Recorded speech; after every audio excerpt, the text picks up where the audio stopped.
여기서 마쳐야겠습니다. 지금까지 곽재훈 프레시안 기자였습니다. 고맙습니다. 네, 감사합니다.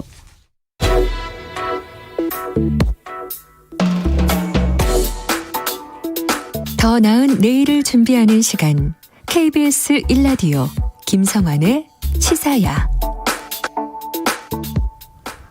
중국이 공산당 창당 100주년을 맞아 대규모 자축 행사를 벌였습니다. 시진핑 국가주석은 외국 세력이 괴롭히는 일을 중국인들이 용납하지 않을 것이다 라면서 중화민족의 부흥과 함께 대만과의 통일도 강조했는데요. 북한 김정은 위원장은 시 주석에게 보낸 축전에서 양국이 전후관계임을 강조하기도 했습니다. 한국외대 국제지역연구센터장인 강준영 교수 연결해서 이번 중국 공산당 창당 100주년 기념행사에 담긴 정치적 의미에 대해 조금 더 자세히 얘기 나눠보도록 하겠습니다. 교수님 안녕하십니까? 네, 안녕하세요. 네, 이 중국이 오늘 공산당 창당 100주년을 맞아 대대적인 축제 분위기인데요. 7만여 명이 운집해서 기념식이 열린天安문 광장이 붉은 물결로 뒤덮이기도 했다고 하는데 네. 이런 분위기 어떻게 보셨습니까? 일단 한 정당이 이렇게 100년을 유지한다는 건 간단한 일이 아니죠. 예. 게다가 또 70년간 71년째 그 중화인민공화국을 이제 통치하는 게 중국 공산당인데 어쨌든 중국 공산당의 영도 하에 이제 중국이 세계적 국가로 부상이 됐다 하는 것들을 이제 선포를 하는 거죠. 이번 시진핑 공산당 총석이 겸 국가 주석인데 이제 공산당 행사니까 공산당 총석의 연설에 보면 네. 애국주의라는 말이 21번 나왔고요. 중화민족이라는 말이 43번 나왔습니다. 그러니까 여기에 다 들어있는 거죠.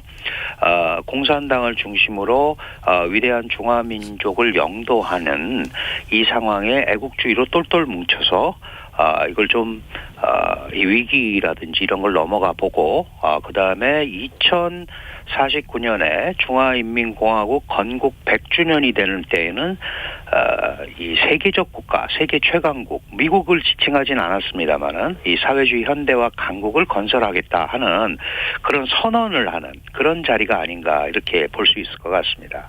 이 여러모로 중국 나름대로는 상당히 의미를 부여한 행사였다 이렇게 봐야 될 것 같은데요. 그렇습니다. 그런데 좀 주목되는 부분이 시진핑 주석을 비롯한 공산당 지도부 참석자 수만 명들이 마스크를 쓰지 않은 상태로 노래를 부르거나 함성을 지르고 그렇게 했어요. 네네.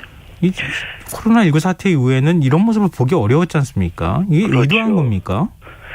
당연히 의도했다고 봐야겠습니다. 혹시 기억하실지 모르겠는데요. 중국은 사실 작년 9월 8일에 코로나 퇴치 기념식을 하고 코로나 퇴치를 공식적으로 선언한 바가 있습니다. 그래서 또 전 세계 눈총을 많이 받았죠. 네. 이게 차이나 바이러스다, 우한 바이러스다 이런 얘기들이 많이 있었는데 혼자서 우리 끝났다 하고 얘기를 하면서 문제가 됐었는데 다시 말씀드리면 이번에 모든 사람이 이렇게 마스크를 쓰지 않고 있는 이 상황이 중국은 코로나 상황을 완전히 통제하고 있다는 메시지를 보내는 거죠. 그러면서 지금 중국이 애를 쓰고 있는 또 외교 분야가 하나 있습니다. 잘 아시는 백신 외교라는 것 아니겠습니까? 네. 그러니까 이러면서 어떤 공언도 할 수 있을 만큼 우리는 코로나를 완전히 통제하고 있다 하는 그런 모습을 보여주면서 이 소위 차이나 바이러스나 우한 바이러스의 논쟁에서도 벗어나려는 그런 생각도 가지고 있는 것 같습니다. 이 다른 전현직 공산당 지도부와 달리 시 주석이 유일하게 인민복 차림으로 등장했다고 합니다. 네네. 여기는 어떤 의미가 있을까요? 본래 이제 창당 기념일이나 건국 기념일에는 역대 지도부가 총 출동을 하죠. 예. 특히 중국 공산당은 당장에 모택동, 등소평, 강택민, 호진터, 시진핑 이렇게 5명의 지도자를 거쳤다고 얘기를 하고 있거든요. 네. 그리고 순조로운 정권 교체를 이루었다라는 차원에서 지금 생존해 있는 장제민이나 호진타오나 시진핑이 한 단상에 씁니다. 그런데 지금 시진핑 당 총석이 겸 국가주석이 유일한 현역이죠. 그런 의미에서 소위 그 인민복, 중산복이라고 하는데 이 사회주의 국가의 어떤 그 상징성 이런 거를 강조할 때 유일한 현역 지도자로서 위상을 내세우면서 또 결의를 보여주는 그런 의미로 보통 이런 옷을 입습니다. 그 장서민 같은 경우도 그 일본과의 외교 갈등이 있을 때도 만찬장에 이런 인민복을 입고 나타나거든요. 네. 그런 어떤 결의 이런 것들을 표현할 때 중국 지도부가 가끔 하는 그 행동이다 이렇게 보면 될 것 같습니다. 시 주석이 연설한天安문 망루는 과거 마오쩌둥 전 주석이 중화인민공화국 수립을 선포한 곳이기도 하잖아요. 네네. 근데 이곳에서 연설한 데는 어떤 정치적 의미가 담겨 있다고 봐야 될까요? 예, 뭐 당연히 그 1949년 10월 1일에 그 중화인민공화국의 탄생을 선언한 곳입니다. 근데 이 중화인민공화국은 공산당이 만든 국가거든요. 네. 그러니까 그 사회주의 중국을 공산당이 현재 잘 이끌고 있고 그게 100년이 돼서 지금 지도자인 시진핑 총서기가 여기서 연설을 하는 거다. 다시 말씀드리면 중국 발전의 연장선상을 공산당이 잘 이끌고 오고 있고 그것은 바로 당초의 중국 사회주의 건설의 시작점이었던 네. 마오쩌둥을 잘 계승하고 있는 거다. 이런 의미를 담고 있는 걸로 봐야 될 것 같습니다. 이 시 주석 발언도 좀 주목이 되는데요. 중국이 괴롭힘 당했던 시대는 끝났다. 외부 세력이 중국을 괴롭히면 머리가 깨져 피가 흐를 것이다. 네. 사실 좀 섬뜩하기도 한데요. 그렇습니다. 이 대중국 압박을 이어가고 있는 미국 정부를 향한 경고의 메시지라고 봐도 될까요? 예, 당연히 그렇고요. 거기에 또 한 가지 더 이제 중국이 생각하는 또 다른 의도가 있는 것 같습니다. 아시다시피 최근 몇 년간 이 트럼프의 대중 압박이 굉장히 강했었고 네. 바이든 행정부도 새로 출범을 하면서 오히려 규범적이고 또 동맹과 함께라는 표현을 쓰면서 대중 압박을 강화하고 있거든요. 네. 그러니까 지금 바이든 행정부의 대중국 압박은 중국 대 국제사회 구도를 구축을 하는 겁니다. 그런 의미에서 이렇게 그 시 주석이 강력한 발언을 한 것은 미국에 대한 경고이기도 하지만 미국이 주도하는 국제사회에 네. 서지 말라 하는 그런 또 경고까지 들어있는 거거든요. 네. 왜냐하면 미국과 미국에 동조하는 세력들이 중국을 압박을 하게 되면 중국은 물러서지 않겠다. 이런 표현이란 말이죠. 그러니까 미국에 대한 경고이기도 하고 미국 편에 서지 말라는 경고. 이게 복합적으로 들어있는 게 아닌가 이렇게 판단이 됩니다. 그렇게 따지면은 우리나라를 향해서도 경고를 한 것이고. 당연히 우리한테도 그게 들어있고요. 그러니까 이제 소위 그 가치 동맹이라는 걸 지금 강조하고 있지 않습니까? 네. 그러니까 사실은 민주, 자유, 개방 뭐 이런 인권 이런 쪽에 같은 개념을 가지고 있는 국가들이 그런 이데올로기적인 관점을 가지고 미국에 동조를 해서 그걸 가지고 중국 사회주의 제도라든지 이런 개념에 대한 공격에는 단호히 맞서겠다라는 거니까 그게 네. 꼭 어떤 특정 국가를 한다기보다도 큰 틀에서 그런 구도를 좀 제협을 해보려는 그런 의도를 갖고 있는 것 같습니다. 그런데 당초 외신들은 시 주석이 좀 유화적인 태도를 보일 수 있다 이렇게 전망하지 않았습니까? 근데 정반대였어요. 네네. 그거는 아마 이제 뭐 여러 가지 그 관측이 있었겠죠. 그런데 지금 미중 간의 갈등 분위기라든가 중국 내 분위기라든가 이런 부분에서 사실 시진핑 주석이라든지 공산당이 통치하는 중국이 조금 그 유화적인 모습을 보이는 것은 미국에게 좀 이렇게 말려 들어가는 모습, 미국한테 무릎을 꿇는 모습으로 비춰질 가능성이 상당히 큽니다. 그렇기 때문에 이 상황은 어쨌든 뭐 물밑에서 어떤 작업이 이루어지고 어떻게 되든 간에 일단은 중국은 강경한 모습을 보이면서 그리고 창당 100주년을 경축하는 자리니까 이거가 미래 2050년에 세계 최강국이 되는 징검다리 역할을 해야 되는 상황이기 때문에 더 강경하게 나올 수밖에 없는 그런 상황이고, 이게 당의 그 행사이기 때문에 사실은 국가 얘기들은 잘 하지 않습니다. 그걸 오히려 빗대서 이런 식으로 더 강경하게 당의 입장에서는 나갈 수 있는 그런 행보를 취한 게 아닌가, 이렇게 판단이 됩니다. 북한 김정은 위원장의 태도도 좀 관심인데요.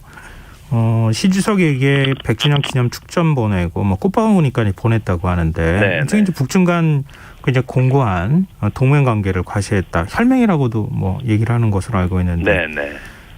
이런 증거, 북한의 태도 어떻게 해석을 하면 좋을까요? 지금 사실 상황에서 북한은 중국밖에 믿을 데가 없습니다. 특히 트럼프식 협상이 실패하고, 특히 바이든 행정부 같은 경우는 이제 아래로부터의 협상을 통해서 북핵 문제를 해결하겠다, 이렇게 얘기하지 않습니까? 네. 그리고 4월 30일에 이제 미국의 대북 정책을 나왔는데, 이게 결국 내용을 들여다보면 북한의 선조치가 있어야 된다 하는 의사를 전달한 거거든요. 네. 이 상황에서 북한이 아직 대응을 결정하지 않은 걸로 보이고, 이렇다면 북한은 중국과의 밀착하고 있는 게 더 중요하다라고 생각을 하고 있는 것 같습니다.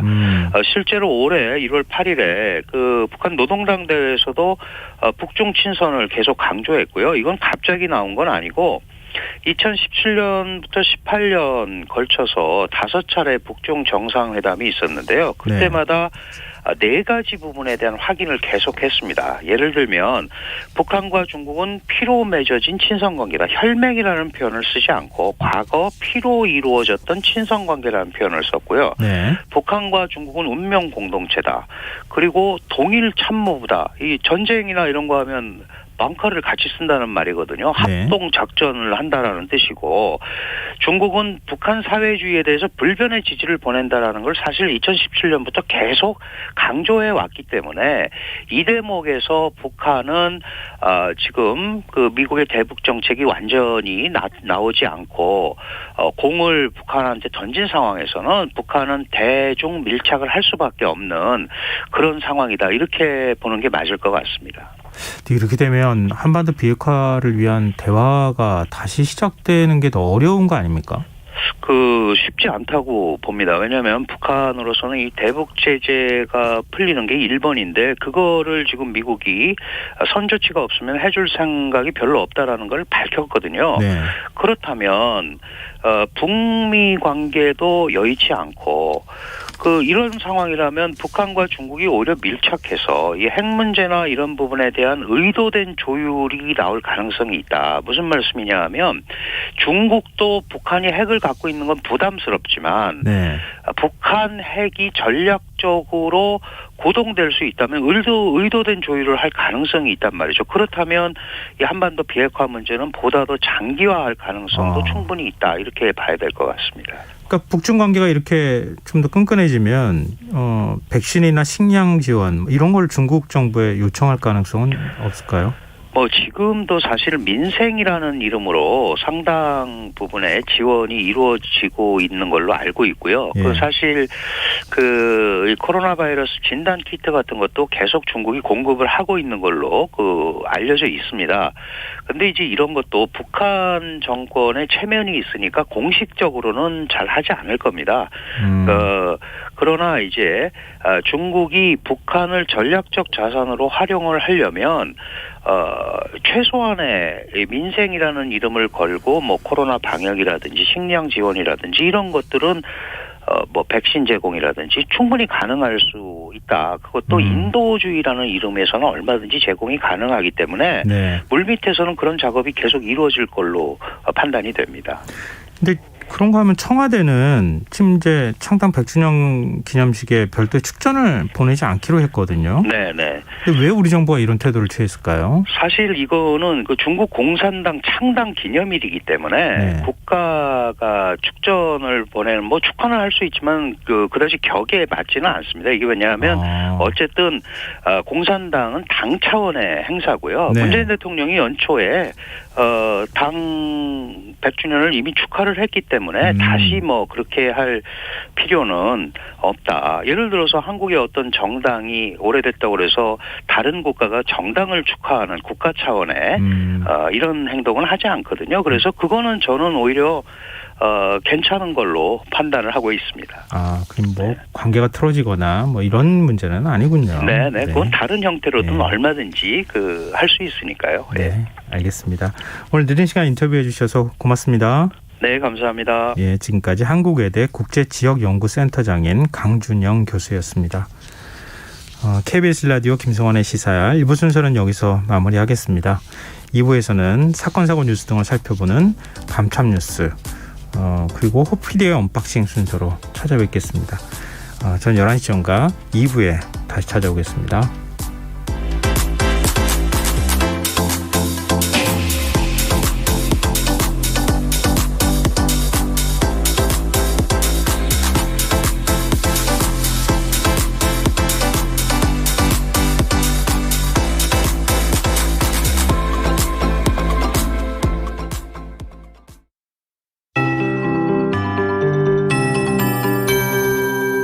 KBS 58분 날씨.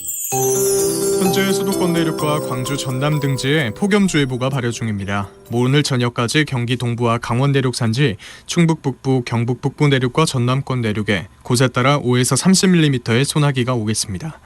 내일은 전국이 가끔 구름 많겠습니다. 오후부터 저녁 사이 수도권과 강원 남부 내륙, 충청 북부와 전라권, 제주도 산지에